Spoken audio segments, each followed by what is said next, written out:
So next one is data interpretation ಕೊಟ್ಟಿದ್ದಾರೆ. So ಇಲ್ಲಿ ನೀವು ಟೂ ಸೆಕ್ಷನ್ಸ್ ಕೊಟ್ಟಿದ್ದಾರೆ, ಎ ಮತ್ತು ಬಿ ಸ್ಕೂಲಲ್ಲಿ. ಸೊ ಟೋಟಲ್ ಬಂದು 45 ಸ್ಟೂಡೆಂಟ್ಸ್ ಇನ್ ಈಚ್ ಸೆಕ್ಷನ್ಸ್ ಇದೆ. ಸೊ ನೀವು ಇಲ್ಲಿ ನೋಡ್ಬೋದು data.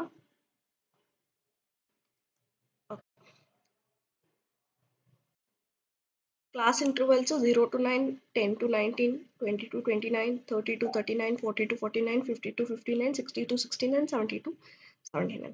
Okay, how many students in section A and section B have obtained 50 or more than 50 marks? Okay, so number of students in A scored 50 and 50 more bandi 4 plus 7 plus 5. Section A ali. So that comes to 16. So section B ali 5, 5 and 6, that comes to 16. So total A and B ali 50 and 50 more tagdiroru 16 plus 16, that is 32. So next, if the passing marks is 30, what is the number of failures in both section together? So number of student who scored less than 30 in A, less than 30 in A bandi 2 plus 5 plus 10, so that comes to 17. Number of students score than less than 30 in section B is 4 plus 5 plus 9, that comes to 18. So A plus B together less than 30 bandi 17 plus 18, that comes to 35. So how many students in section A and section B together have obtained marks less than 10? So number of students the score less than 30 the number of students A less than 10 alva, less than 10 bandi 10 marks bandi ಇಲ್ಲೆಷ್ಟು less than 10 ಅಂದರೆ 9 ಒಳಗಡೆ 2 and B section ಅಲ್ಲಿ 4. So answer is 6. ನೀವು ಅಲ್ಲಿಂದ ಅಲ್ಲೇ ನೋಡಿ ಕೂಡ ಮಾಡ್ಬೋದು. If the passing marks is 40, approximately what percent of successful students in section B? So number of students who scored 40 or more than 40 in section B bandi 40 and more than 40. 7 plus 5 plus 5 plus 6, that is 23. So overall score bandi section entire section in the 45. So 4 plus 5 plus 9 plus 4 plus 7 plus 5 plus 5 plus 6 ಬಂದು 45 ಬರುತ್ತೆ. So ಇಲ್ಲಿ 7 plus 5 plus 5 plus 6 ಅಂದರೆ more than 40 ಯಾರು ತೆಗೆದಿರ್ತಾರೋ ಅವರು 23 divided by 45 into 100, that is 51% ಬರುತ್ತೆ.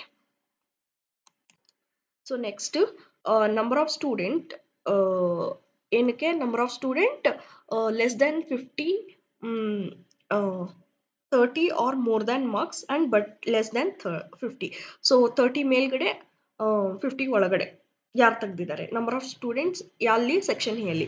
So number of students section A between 30 to 39 ಬಂದು 4 ಇದ್ದಾರೆ. ಹಾಗೆ 40 to 49 ಬಂದು 8 ಇದ್ದಾರೆ. 4 and 8. So 4 plus 8 is 12. So ಇದು 31st ಬಂದು ಲಾಕ್ ಕೊಟ್ಟಿದ್ದಾರೆ. All bottle is plastic, some bags are not, some bags are plastics. All bottle plastic, some bags are plastic. So ಇದು statement ಎರಡು ಕೂಡ positive statement.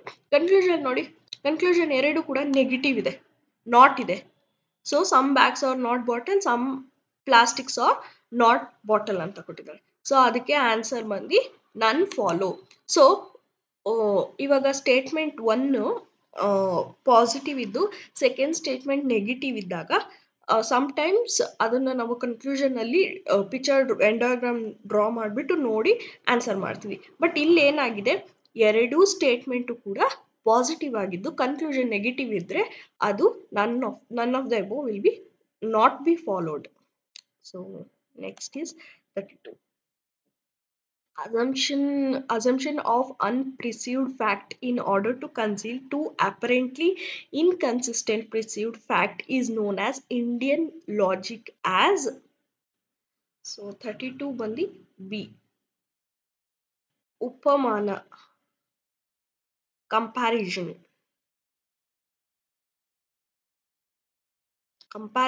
or I think ಅರ್ಥಪತಿ implication ಅನ್ಸುತ್ತೆ ಅದು. Assumption of an unperceived fact in order to reconcile two apparent inconsistent perceived fact. So I think implication, that is Arthapati. So Mohan is taller than Sham but shorter than Ramesh, is taller than Rajat but shorter than Gautam. If Sham is taller than Rajat, then who is the shortest among all? 33. So Mohan tall idane Sham ginta but shorter than Ramesh. Ramesh is taller than Rajat but shorter than Gautam. Okay. If Sham is taller than Rajat, okay, Rajat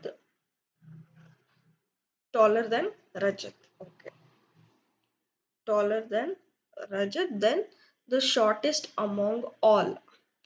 The shortest among all bandi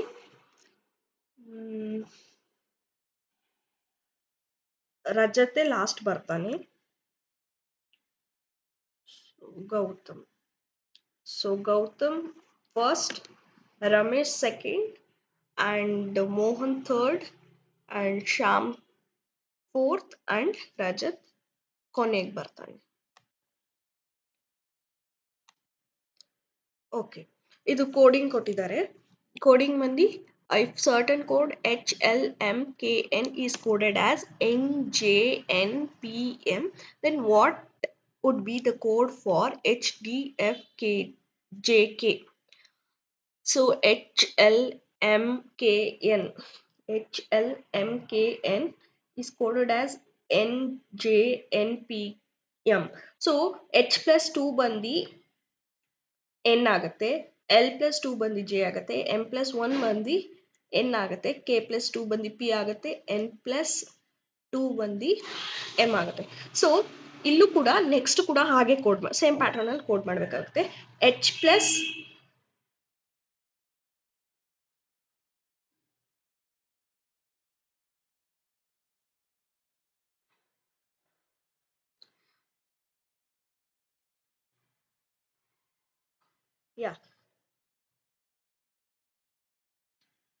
so ಇಲ್ಲಿ ಏನಾಗುತ್ತೆ ಅಂದರೆ H plus 2 ಬಂದು J ಆಗುತ್ತೆ, L plus 2 ಬಂದು N ಆಗುತ್ತೆ. So ಇದು M plus 1 ಬಂದು M ಕೆಳಗಡೆನೆ N ಬರುತ್ತೆ. ಸೊ ಇದು ಇಂಟರ್ಲಾಕ್ ಆಗಿರುತ್ತೆ. Lಗೆ N ಇಂಟರ್ಲಾಕ್ ಆಗುತ್ತೆ, Hಗೆ J ಇಂಟರ್ಲಾಕ್ ಆಗುತ್ತೆ, Kಗೆ M ಕ್ರಾಸ್ ಆಗುತ್ತೆ, Nಗೆ P ಕ್ರಾಸ್ ಆಗುತ್ತೆ, Mಗೆ N ಕ್ರಾಸ್ ಆಗುತ್ತೆ. ಸೊ ಇಲ್ಲೂ ಕೂಡ ಹಾಗೆಯೇ Hಗೆ ನಾವು J plus 2 ಆಗುತ್ತೆ, D plus 2 ಬಂದರೆ F ಬರುತ್ತೆ, FJ ಬರುತ್ತೆ, F plus 1 ಬಂದು G ಆಗುತ್ತೆ, J plus 2 ಬಂದು L ಆಗುತ್ತೆ, K plus M ಬಂದು K plus 2 ಬಂದು M ಆಗುತ್ತೆ. So the answer is FJGML. So 35 ಬಂದು ಪ್ರಾಬ್ಲಮ್ ಇದೆ, ಆಥಮೆಟಿಕ್ ಇದೆ. ಸೊ ಅದರಲ್ಲಿ ಏನು ಹೇಳ್ತಿದ್ರೆ, monthly income of the person ಬಂದು monthly income of a person ಬಂದು 75,000, ಅವನ ಎಕ್ಸ್ಪೆನ್ಸಸ್ ಬಂದು 40,000. ಸೊ ನೆಕ್ಸ್ಟ್ ಇಯರು 25% ಇನ್ಕ್ರೀಸ್ ಆಗುತ್ತೆ ಇನ್ಕಮಲ್ಲಿ, ಮತ್ತು ಎಕ್ಸ್ಪೆಂಡಿಚರಲ್ಲಿ 12% ಇನ್ಕ್ರೀಸ್ ಆಗುತ್ತೆ. The increase percentage of saving. So income ಬಂದು 75,000, ಅದನ್ನು ರೇಷೋದಲ್ಲಿ ಬರ್ಕೊಳ್ಳಿ, ಇನ್ಕಮ್ ಇಸ್ ಟು ಎಕ್ಸ್ಪೆಂಡಿಚರ್ ಅಂತ. 75,000 ಆ್ಯಂಡ್ 40,000. ಸೊ 75,000 5 ಡಿವೈಡ್ ಮಾಡಿದ್ರೆ 15 ಬರುತ್ತೆ, ಎಕ್ಸ್ಪೆನ್ಸಸ್ 8 ಬರುತ್ತೆ. ಸೊ ನಾವು income is equal to expenses plus savings. So savings, so income ಬಂದು 15 ಬರುತ್ತೆ, ಎಕ್ಸ್ಪೆನ್ಸಸ್ ಬಂದು 8 ಬರುತ್ತೆ. ಸೊ 15 ಆ್ಯಂಡ್ 8 ಮೈನಸ್ ಮಾಡಿದ್ರೆ ಸೇವಿಂಗ್ಸು 7 ಬರುತ್ತೆ. ಸೊ 15 ಇಂಟು 25%, 8 ಇಂಟು 12%, 7 ಸೇವಿಂಗ್ಸು ಎಷ್ಟು ಪರ್ಸೆಂಟು? ಅಂತ ಕೇಳಿದ್ದಾರೆ. So that is called as x percentage. So 375 15 into 25% ಬಂದು 375 ಬರುತ್ತೆ. 8 ಇಂಟು 12 ಬಂದು 96 ಬರುತ್ತೆ. So plus 7x 375 is equal to 96 plus 7x. So 7x is equal to 375 minus 96. X is equal to 279. ಅಂದರೆ 375 minus 96 is equal to 279 divided by 7. So x ಬಂದು 39.85. So 36 ಕೂಡ ಒಂದು arithmetic problem. The price of 12 kg sugar is equal to 6 kgs of rice. The price of 10 kgs of sugar and 8 kgs of rice is rupees 1040. The price of 1 kg of sugar ಎಷ್ಟು ಅಂತ ಕೇಳ್ತಾ ಇದ್ದಾರೆ. So 1 kg of sugar price ನಮಗೆ ಗೊತ್ತಿಲ್ಲ, so X ಅಂತ ಹಾಕೊಂತೀವಿ. ಆದರೆ 1 kg of rice price ಕೂಡ ನಮಗೆ ಗೊತ್ತಿಲ್ಲ, ಸೊ ವೈ ಅಂತ ಹಾಕೊಂತೀವಿ. X is x and 12x ಏನಂದರೆ sugar price is equal to 6y.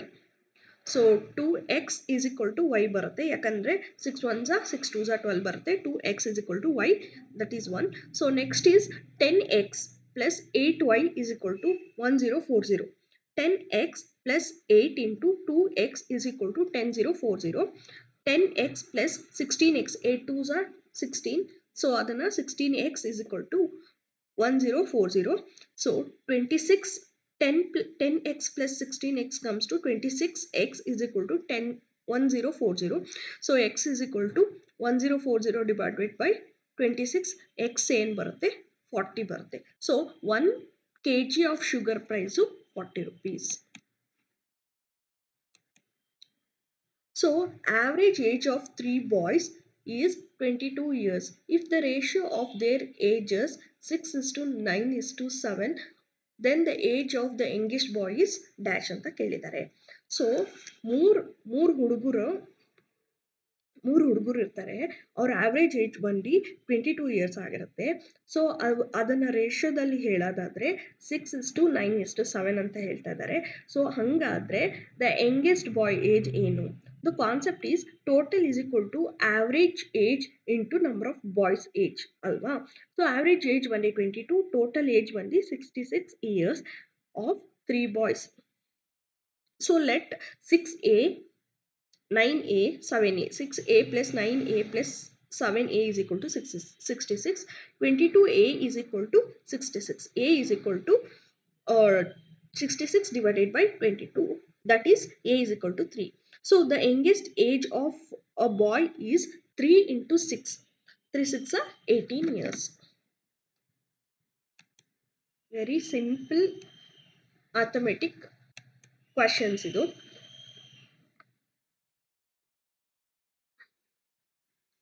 So the trader purchased 132 dozens of mangoes at rupees 475 per dozen and could sell only 125 dozens at rupees 530 per dozen. What is the value of stock of mangoes in hand in rupees?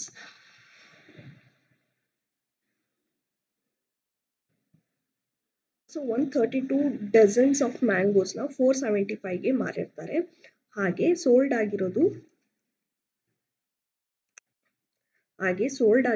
125 dozens ಎಷ್ಟಕ್ಕೆ 530 per dozen. So 132 minus 125, that is 7 dozens ಇದೆ. So 7 dozens, so per dozen ಗೆ 475. So 7 into 475, that is 3325.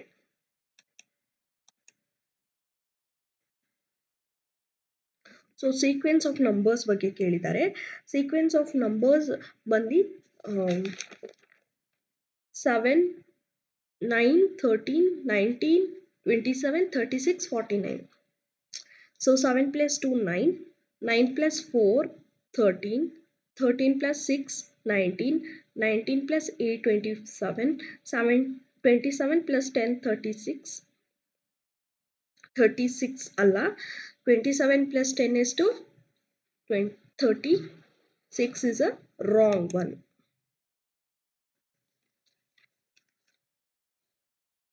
So 40th question ali, the function of fx is equal to x square is equal to x plus x plus x plus x. So x limit x times ಕೇಳಿದ್ದಾರೆ. So it is defined as an uh, only negative integer value. No, no. ಇದು negative ಇಲ್ಲ ಯಾಕಂದ್ರೆ ಇಲ್ಲಿ plus ಇದೆಲ್ಲ. So I think only at a positive integer value. Okay. So noise pollution ಬಗ್ಗೆ ಯಾವಾಗೂ ಒಂದು question ಇದ್ದೇ ಇರುತ್ತೆ. ಆಸ್ ಐ ಟೋಲ್ಡ್ ಲಾಸ್ಟ್ ನಾವು ಪೇಪರ್ ಒನ್ ಸಾಲ್ವ್ ಮಾಡಬೇಕಾದ್ರೆ noise excess of sound limitations ಬಗ್ಗೆ ಕೇಳ್ತಾರೆ. ಸೊ ಇಲ್ಲಿ ನಮಗೆ ಕಾಮನ್ ಏರಿಯಾದಲ್ಲಿ ಒಂಥರ ಡೆಸಿಬಲ್ ಇರುತ್ತೆ, ಇಂಡಸ್ಟ್ರಿಯಲ್ ಏರಿಯಾದಲ್ಲಿ ದ ಹೈಯೆಸ್ಟ್ ಡೆಸಿಬಲ್ ಇರುತ್ತೆ, ಹಾಗೆ ರೆಸಿಡೆನ್ಷಿಯಲ್ ಏರಿಯಾದಲ್ಲಿ ಡೆಸಿಬಲ್ ಬೇರೆ ಇರುತ್ತೆ, ಹಾಗೆ ಸೈಲೆಂಟ್ ಏರಿಯಾದಲ್ಲಿ ಡೆಸಿಬಲ್ ಬೇರೆ ಇರುತ್ತೆ, ಹಾಗೆ ಇಂಡೋರ್ ಲಿಮಿಟಲ್ಲಿ ಡೆಸಿಬಲ್ ಬೇರೆ ಇರುತ್ತೆ. ಸೊ ಇಲ್ಲಿ ನಾಯ್ಸ್ ಪೊಲ್ಯೂಷನ್ ಇಸ್ ಕ್ರಿಯೇಟೆಡ್ ಯಾವಾಗ ನಾಯ್ಸ್ ಪೊಲ್ಯೂಷನ್ ಆಗುತ್ತೆ, ಯಾವ ಎಕ್ಸಸ್ ಆಫ್ ಸೌಂಡ್ ಡೆಸಿಬಲಲ್ಲಿ ನಾಯ್ಸ್ ಪೊಲ್ಯೂಷನ್ ಆಗುತ್ತೆ ಅಂತ ಕೇಳಿದರೆ ಅದಕ್ಕೆ ಆನ್ಸರ್ ಬಂದು 80 to 99 ಡೆಸಿಬಲ್. ಸೊ ಅದ್ರ ಒಳಗಡೆ ನೆಕ್ಸ್ಟ್ ನಾಯ್ಸ್ ಪೊಲ್ಯೂಷನ್ಗಿಂತ ಕೆಳಗಡೆ ಬರುವಂಥದ್ದು ಇಂಡಸ್ಟ್ರಿಯಲ್ ಏರಿಯಾದಲ್ಲಿ ಆಗುವಂಥ ಇದು, ಅದು ಬಂದು 70 to 75 ಬರುತ್ತೆ. So that is for industrial area. ಅದ್ರ ನೆಕ್ಸ್ಟ್ ಏನಾದರೂ ಇನ್ಕ್ರೀಸ್ ಆದರೆ ದಟ್ ಈಸ್ 80 to 99 ಆದರೆ that is a noise pollution. So air pollution does not lead to I think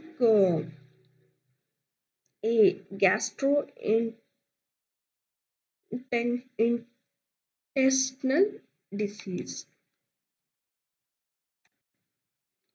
So what is the range of intensity scale used to measure earthquakes? So intensity scale used to measure in earthquakes. 1:12, 1:7, 1:15 ಅಲ್ಲ, 1:5. So ಇಷ್ಟು ಕಡಿಮೆ ಇರಲ್ಲ, 1:5 ಇರಲ್ಲ, 1:7 ಆರ್ 1:12. I think 1:12. So what is the cause of global warming and climate change? The cause of global warming and climate change. I think this is totally related to greenhouse effect. So elimination of carbon dioxide into the atmosphere is the answer. So fly ash is environmental pollutant generated by very